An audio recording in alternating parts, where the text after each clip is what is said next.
Hi, everyone. I am an alcoholic and my name is Gisele.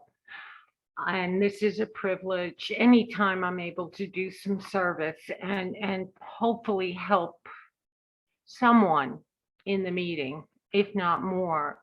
That's what my purpose is today. Um, and thank you, Stephen, for inviting me. Thank you all for being here.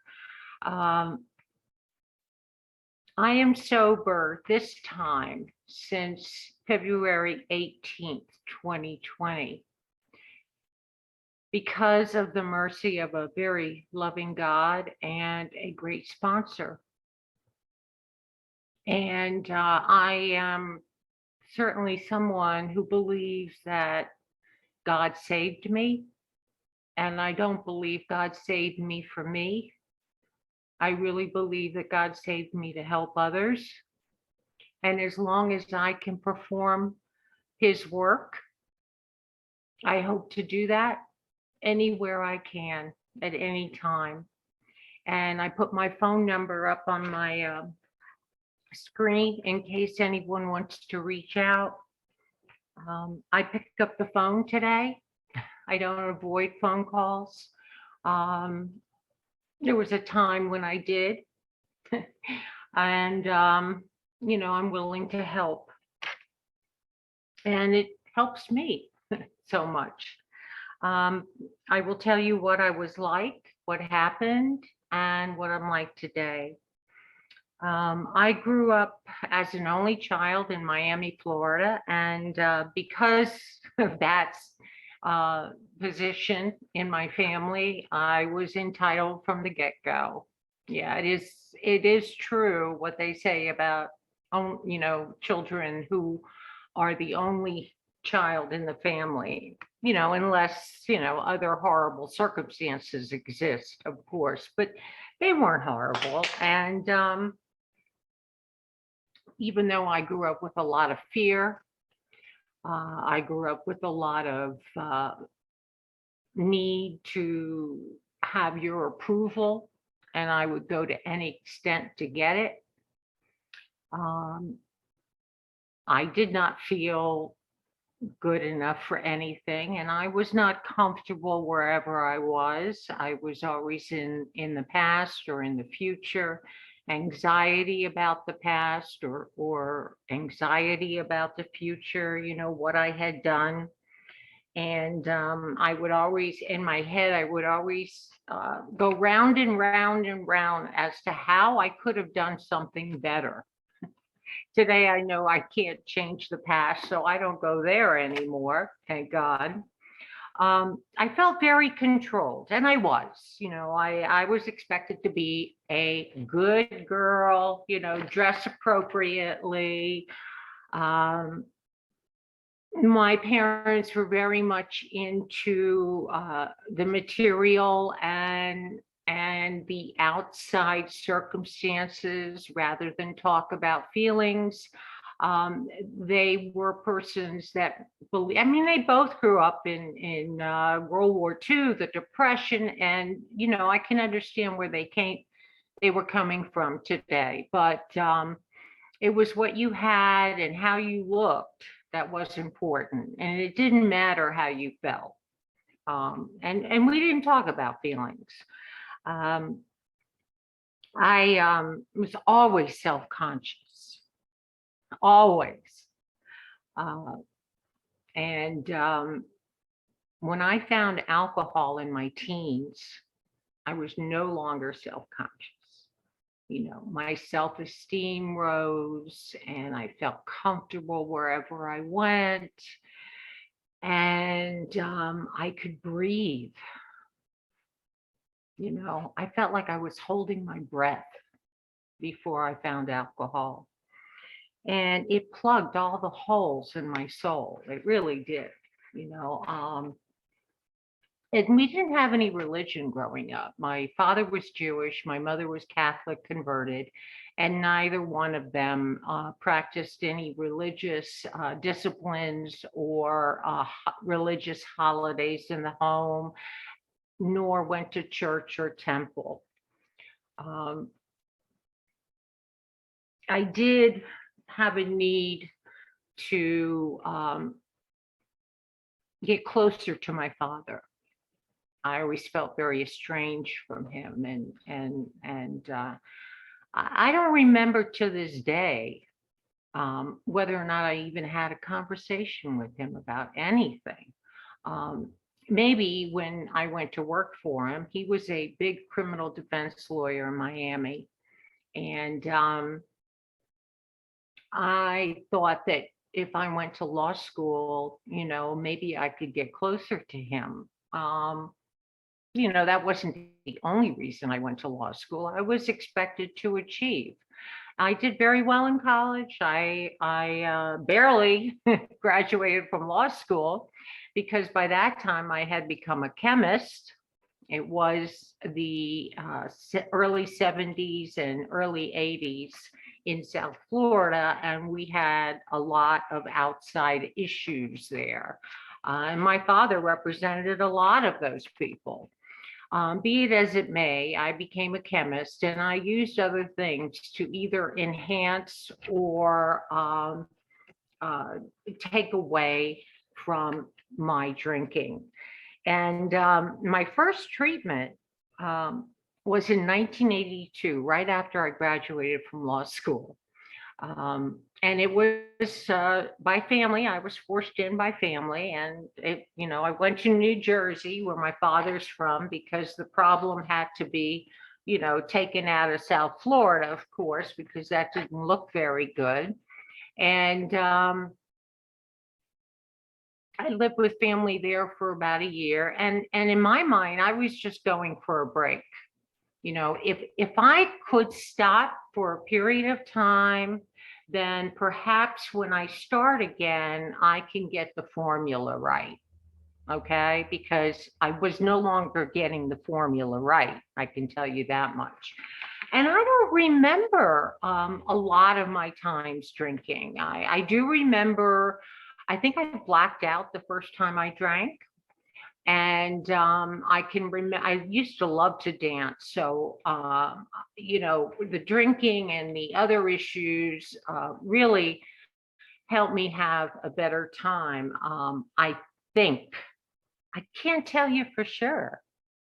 I don't have a lot of memory of it. But I know I needed it. I knew I needed it to function. And I had two other treatments after that, both by family and then in 1992 by my profession. I got in trouble. I was a lawyer. I was a criminal defense lawyer. I failed to show up the next day for the jury trial after we picked a jury. And I called the judge and I said, I've been drinking. I can't show up. I didn't talk about anything else, of course, because I didn't want to talk about anything illegal. But he had to declare a mistrial, and he called the Florida bar, and there you have it. I had to go under a contract with Florida Lawyers Assistance, and some of you are familiar with that program. I was tested frequently. I had to go to certain meetings. I had to have a monitor and a sponsor and read the books. I never read the books. I only went to the minimum amount of meetings that I was required to go to, and that was 2 a week, and plus the lawyers meeting that I went to. And I did very well on contract for 3 years. When it was up, I successfully completed it.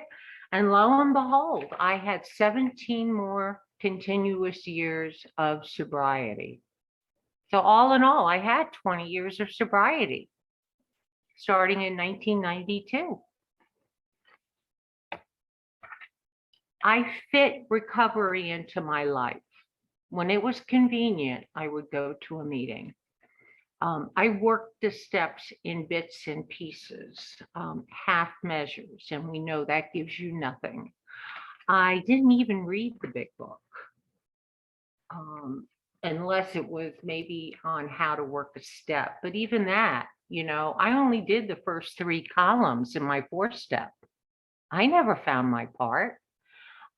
didn't think I needed to change. If I needed to change, that meant I was not perfect.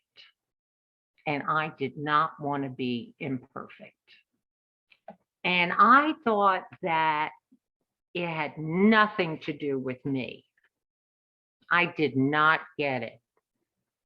It was everyone else's fault.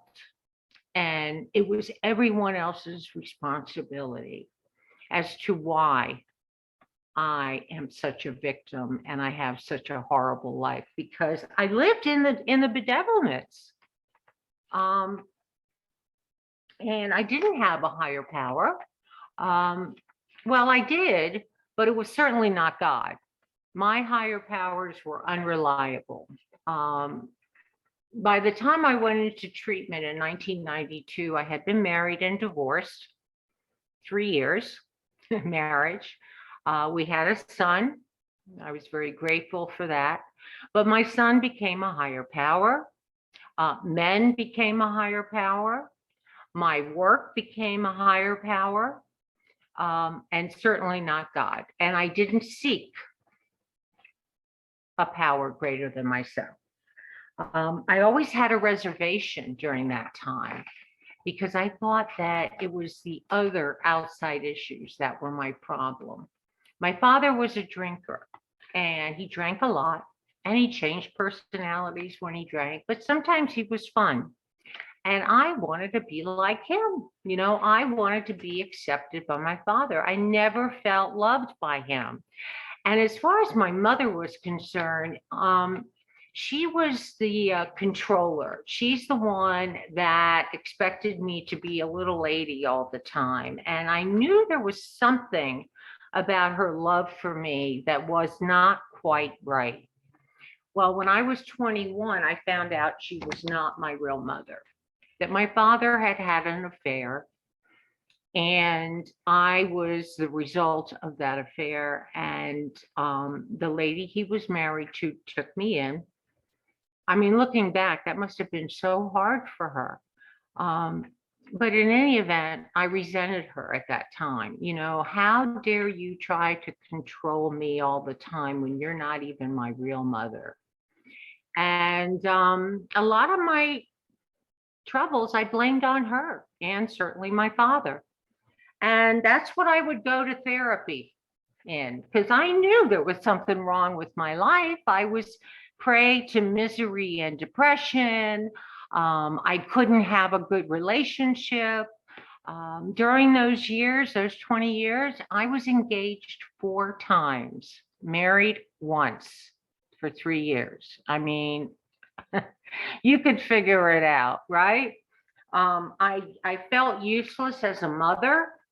I felt useless as a friend, and certainly as a significant other. And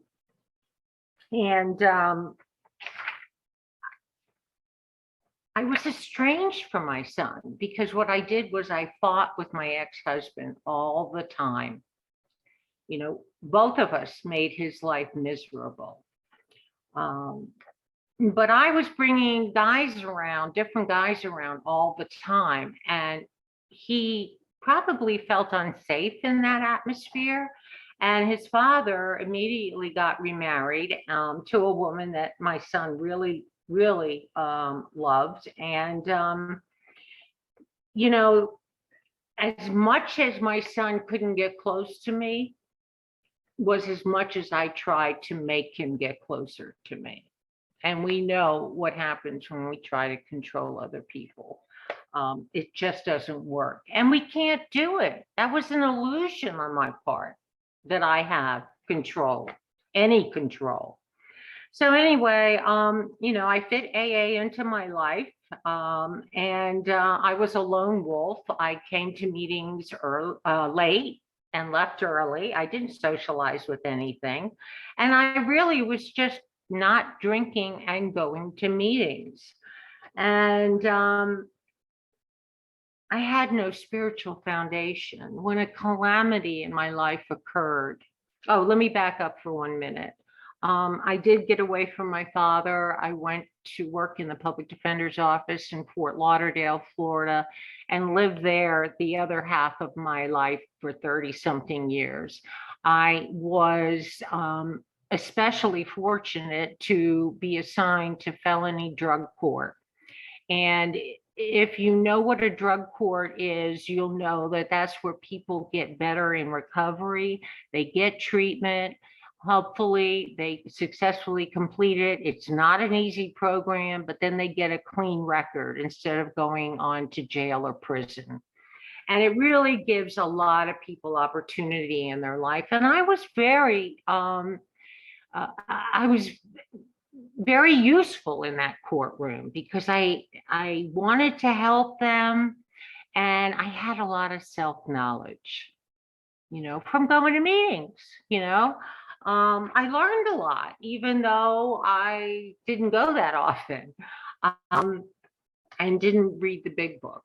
And but it certainly wasn't helping me. But during that time also, I was in felony drug court for 10 years as a public defender, and I got very passionate about drug courts. And I taught them around the country. I hooked up with the National Drug Court Institute. I became a facilitator, and I taught other jurisdictions how to create a drug court. I was speaking in high schools. I was out in the community. I was just passionate about this way of helping people either not get into the criminal justice system, or once they got into the criminal justice system, not starting that revolving door process where they would go in and out of prison. And for the first time in my career, I saw success in people's lives rather than, doomsday and misery. And I saw that we really had something that worked here, and I thought we needed a drug court on another level. So I talked to some of the county court judges. I was still a public defender, and a lot of them knew me because I would go to their courtrooms and try to take some of their cases and bring them to drug court, transfer the cases. I was real good at that. Because I wanted everybody to have the opportunity. And no one wanted to start this misdemeanor drug court that I was talking about. Marijuana was not legal at the time. Young adults especially were getting convictions for possession of a small amount of marijuana. They couldn't rent an apartment. They couldn't get into the military. They would lose their school scholarships. Permanent residents would be deported. I mean, they just had no idea what this simple crime was doing to their life. And I tried to convince some of the judges to create that court, but no one wanted any part of it because a lot of the judges feel that judges in drug courts are social workers, and it's under their ego to be able to preside over such a court. They want to be real judges, with trials all the time. So in any event, no one wanted to create it. So I put my name in the hat. I ran for election and I won. And you know what was really cool? The election, the day I was elected was August 31st, 2004. And that was my sobriety date. So I really felt like God has a plan, like I'm following, whatever God there is. I recognize God when things happened for the good in my life, right? And I ran that court for 9 years, and it was very successful. And there's someone on this meeting that was part of the beginning of that court, and it was really successful. We really helped thousands and thousands of people, and my caseload was 1,000 cases. And then a calamity happened in my life. Something happened to my son. By that time, he and his father were no longer talking. He was 18. He had moved in with me. And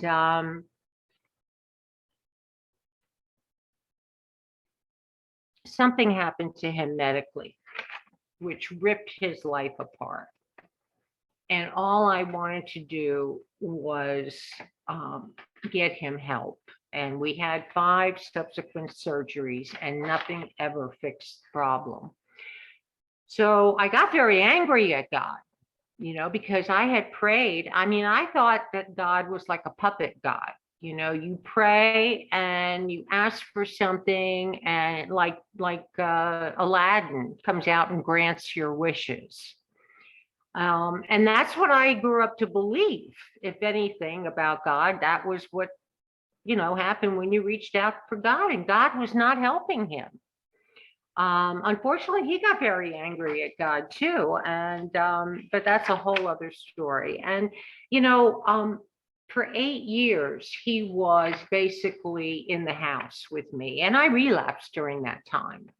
And it was horrible. And I just drank alcohol because I said, I'm a judge now. I can't use any illegal substances, but alcohol is legal. And I think I can drink alcohol successfully. And it's been 20 years and I'm going to try it because that was the only solution I thought I could have at that time. And of course, it was on a first date with someone that I wanted to go out with, who was drinking, and I wanted his approval. So what better time to have a glass of wine? And I had one glass of wine. And I said to myself, it'll only be wine and it'll only be on the weekends. Now, if you have a plan to drink like that and not realize that something's wrong, that's insanity. But I would not admit I was insane. Look where I am. Don't tell me I'm maladjusted to life, and look at the things I'm doing. And by that time, I was getting a lot of awards for the work that we were doing in the courtroom. And my pride and ego was building and building and building. They would save parking spots for me when I would go somewhere. I mean, I was just treated very specially. And I think that's what I really wanted my whole life. But not one award was ever good enough. It was always next. And I was never happy. And I was miserable in my personal life.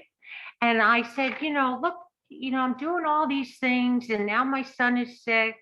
And, why can't I be happy one day?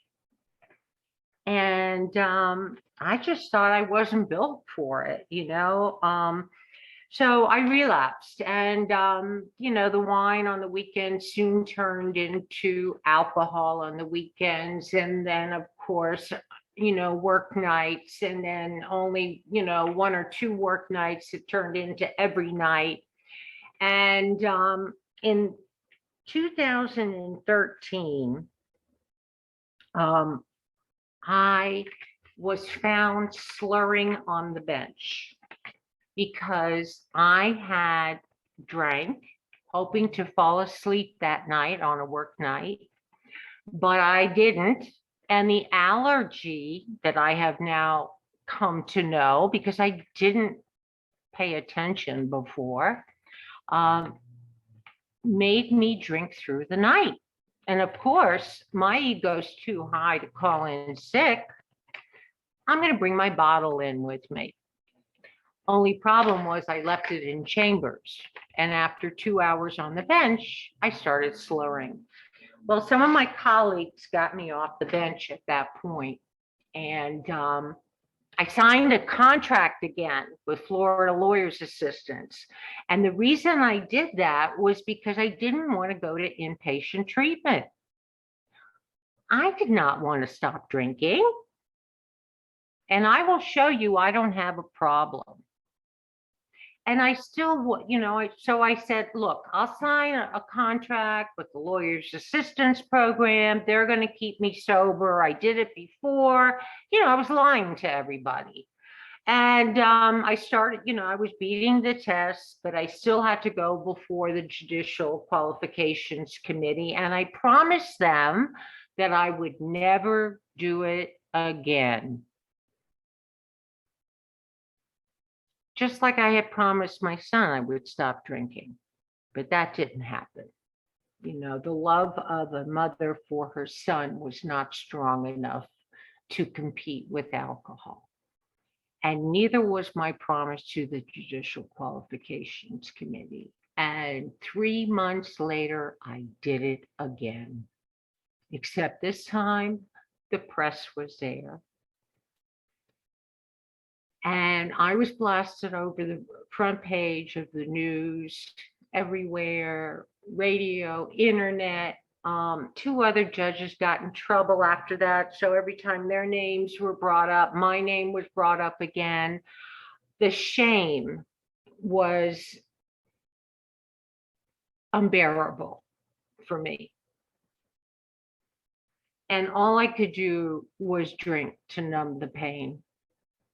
And soon I could not live up to that contract anymore. For 4 years, I tried to live up to that contract. I went back to the public defender's office, I didn't think anybody else would have me. I certainly didn't feel good enough for anything at that point. And I'll never forget when I became a judge, my mother said to me, you're finally somebody. And I lost that position, and I certainly felt like a nobody. And my ego was eating my guts out. That's all I can tell you. And even though I went back to the public defender's office for 4 years, I felt like I was doing the walk of shame. I was walking through the hallways to work, to my office, appearing before colleagues who some didn't treat me that well. I was going in and out of jail because I was in the early representation unit. My only gratitude there was getting out of jail, because what I forgot to tell you is one of my treatment stays, all I did was stare at the ceiling. I mean, treatment's good if you want to get sober, but I didn't want to get sober. I couldn't deal with the pain. And all I would do is lay on my bed, stare at the ceiling, imagining when I could have my next drink. And so one day I escaped. I got in a rental car. I bought alcohol before I hit the turnpike. And 5 hours later, 5 minutes from my home, I blacked out, got into a DUI crash. Fortunately, I didn't kill that young man or seriously injure him, but I did spend a night in jail. And that was the only good part about me going in and out of the jail, that I was able to leave, But I represented a lot of I did all the mental health work for the office during that time. And I would see people with Munchausen syndrome, or what they call wet brain, that couldn't take care of themselves anymore and never would be able to again. And they were locked up, and that still didn't faze me. And here I am in my late 50s. I'm drinking alcoholically at a time when my body really couldn't handle it, but I was poisoning myself. That's for sure. My son left my life. And I had to park in the general parking lot. There was no parking space for me. I had to go through regular security. I mean, oh, woe is me, right? I had a job. I could have been grateful for that. No. I was in total self-pity and shame. And let me tell you something, not only does the disease progress as far as drinking alcoholically, the spiritual malady progresses as well if we don't treat it. And that's the crux of our problem. So, I was a victim. I was all in self-pity. I couldn't stop drinking. I would have to detox myself from time to time. And finally, I couldn't beat the tests anymore. And I was not going back into treatment. And what did I do? I gave up my license to practice law.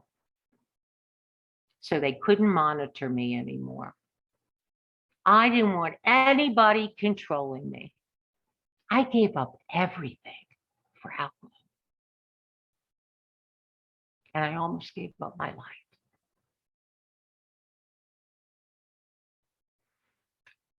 I retired January 2020. I got off a contract. I was all alone. And I was certainly in incomprehensible demoralization. I didn't understand. My willpower had allowed me to achieve everything I ever tried to do in my life. And I couldn't do this. That incomprehensible demoralization. And I had never paid attention to the obsession or the allergy before. Never, because I didn't think I was an alcoholic. And I went to discussion meetings where people talked about their problems, not the solution. Well, I was drinking 24/7 around the clock when I didn't want to drink anymore, but I had no choice. And I was just hoping that I would check out peacefully, but I kept waking up. I kept coming to.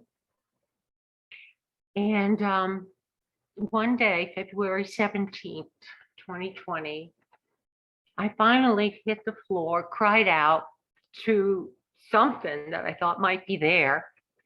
And I asked that something to help me. And I felt a presence. I definitely had a spiritual experience that day. All of a sudden, my thinking changed. I cannot tell you what it was, but all I can think it was my higher power. And my thinking changed. And I said to myself, you know what? AA didn't fail me. Because you see, I wasn't coming back to you. I was not doing the steps, which might have restored me to some sanity, and I wouldn't have done the second incident on the bench, okay? I had no choice but to do what I did. It doesn't mean I'm not responsible for it. But I can't tell you how much that helped me to forgive myself during this sobriety period, because before that I would not forgive myself. And alcohol had long stopped working for me. It didn't shut the mind off. It didn't take the pain away anymore. In fact, it made the pain worse. And that's why I just wanted to leave this world. God had other plans, and I know, and that was the first time I made the decision. All the other times I was forced in, and I'm very, very defiant, extremely defiant. And I question to this day whether it was really I that made the decision. I think it was God that made the decision for me. And all of a sudden, like I said, my attitude changed. Maybe AA can work for me. It wasn't AA that failed me. I'm not constitutionally incapable, which is what I told everybody. I failed AA. I failed. I never took responsibility for who I was. I blamed everybody else. I never worked the steps. I came in It was a horrible detox, but I didn't drink no matter what. And the obsession didn't go away for months, but I didn't drink. And I did the steps thoroughly and honestly this time. Um, you know,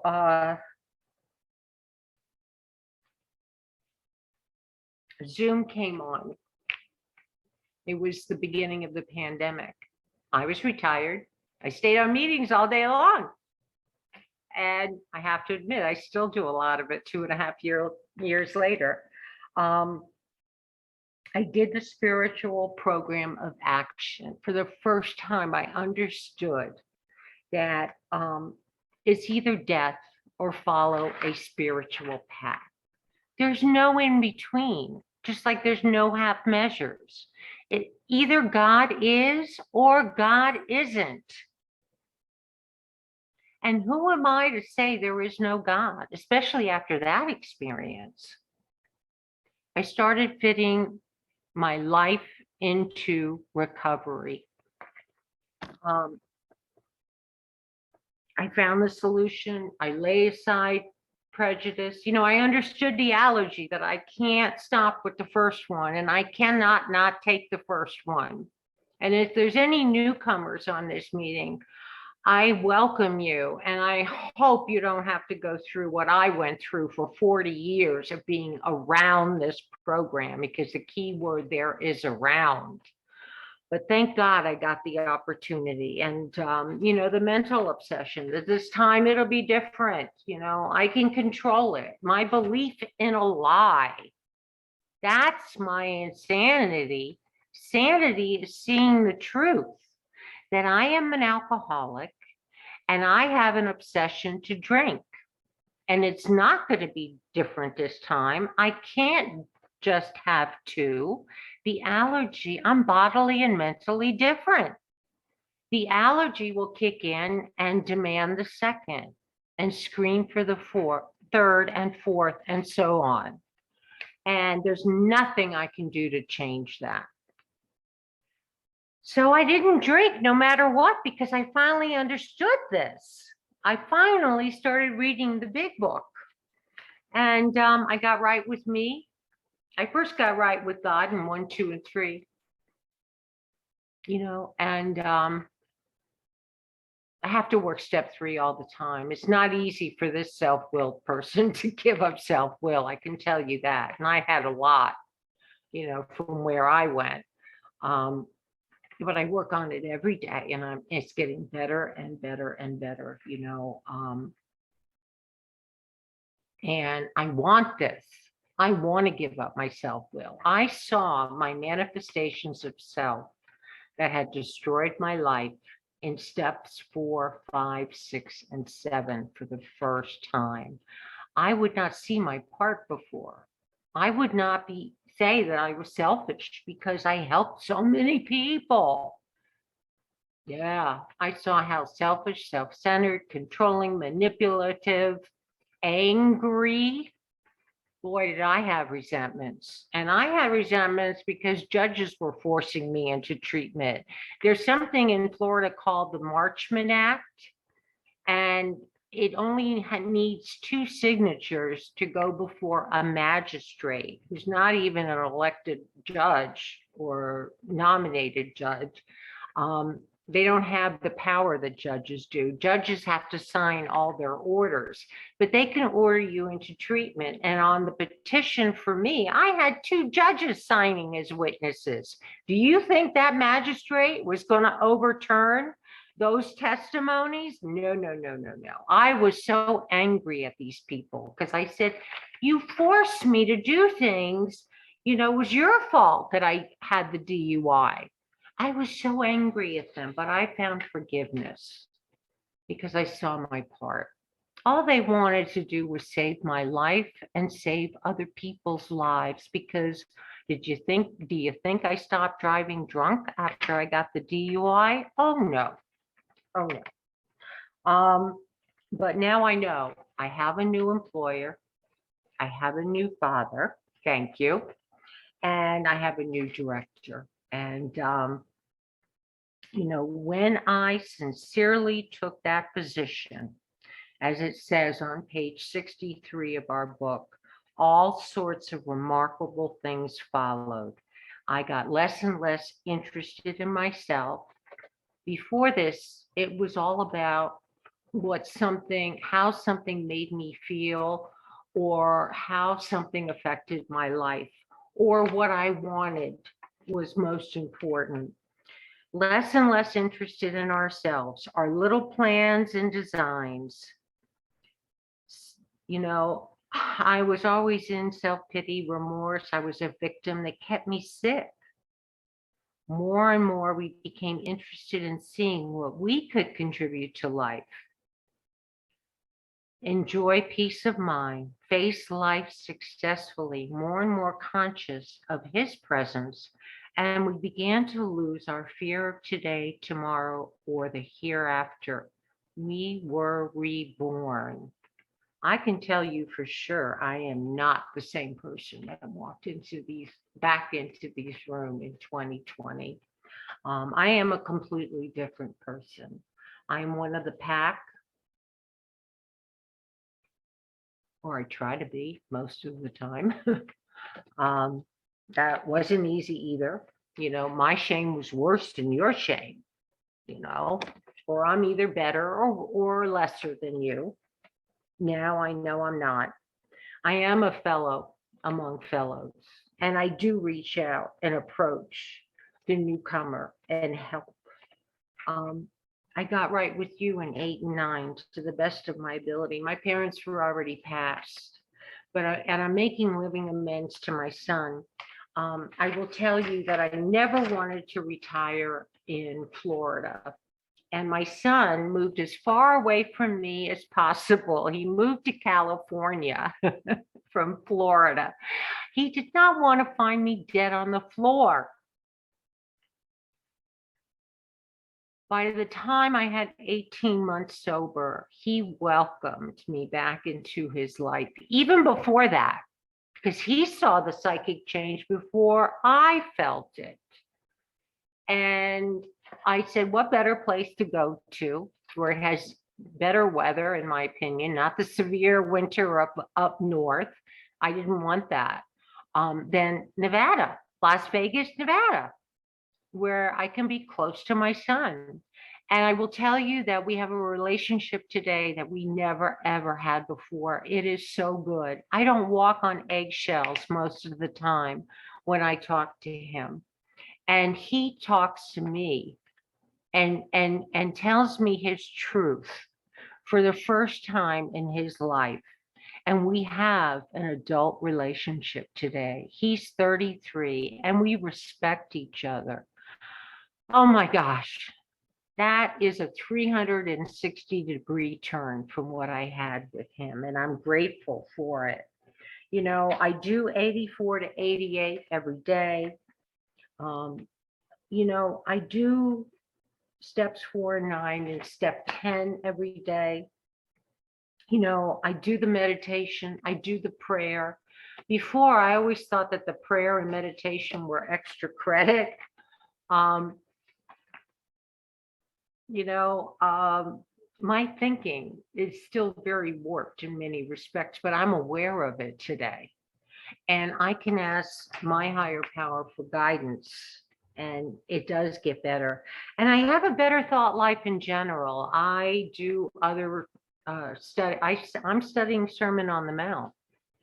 And that was a book that Bill and Bob depended on. In the beginning, before the big book. And I find so much comfort.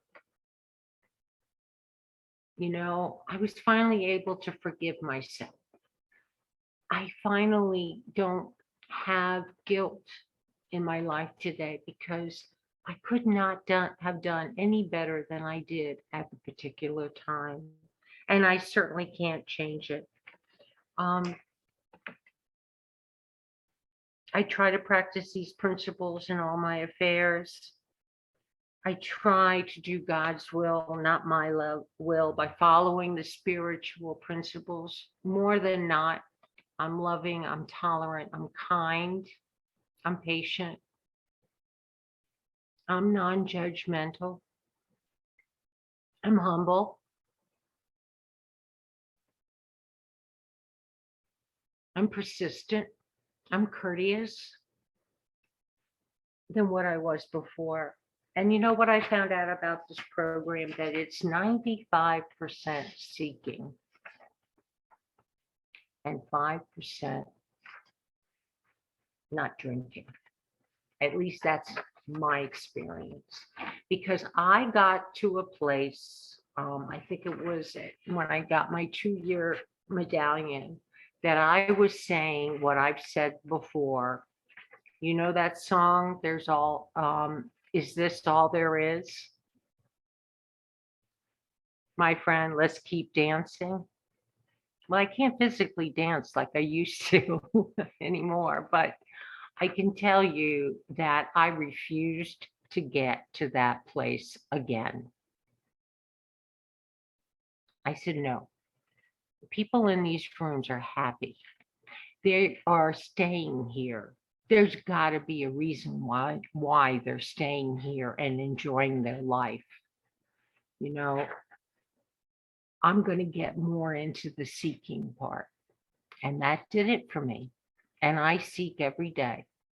I finally can, I go back to my experience. I know, God does not have to prove himself to me, but he did. And I know that God, in his hands, I'm not going to get good things today because I do good things. I'm going to get good things because I place myself in God's hands.